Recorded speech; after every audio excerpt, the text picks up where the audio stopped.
खाऊं? कहता क्या इज़राइल का मन भाव तेरा नहीं? कहता है इज़राइल का सारा मन भाव मेरा? अरे भाई मेरा तो गोत्र सबसे छोटा है, मेरा कुल मेरे गोत्र में सबसे छोटा है।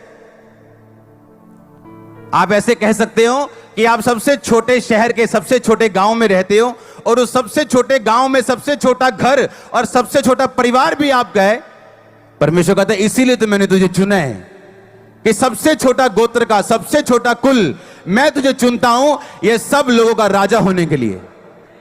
और गिदोन को भी यही कहा।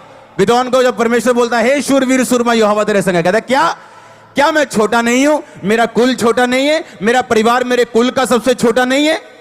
तो इसका मतलब क्या? परमेश्वर को आदत है टूटे हुए लोग चुनने की, उसको आदत है गरीबों को चुनने की, तुच्छों को चुनने की, छोटों को चुनने की, व्यर्थ लोगों को चुनने की। उसको आदत है, ये उसकी हॉबी है आपको चुन के बड़ा करने की। पर आपको डिस्ट्रैक्शन होती है। क्यों? आपको लगता नहीं मैं अनपढ़ हूं, किसी को लगता नहीं मैं तो बहुत छोटी हूं, किसी को लगता नहीं नहीं मुझसे क्या होगा, मैं तो कुछ भी नहीं हूं। अब परमेश्वर कहता जब मैंने राजा चुना, पहला राजा इज़राइल का शाऊल, तो वो सबसे छोटा था अपने कुल का, उसका गोत्र उसका कुल सबसे छोटा था। जब गिदोन को चुना तो वो सबसे छोटा था। परमेश्वर ने कहा जब मैंने आपको चुना आप भी सबसे छोटे थे। हाँ या ना? उसने बड़े देख के आपको नहीं चुना।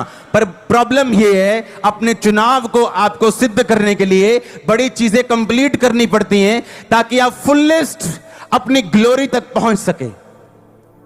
आमीन। फुलेस्ट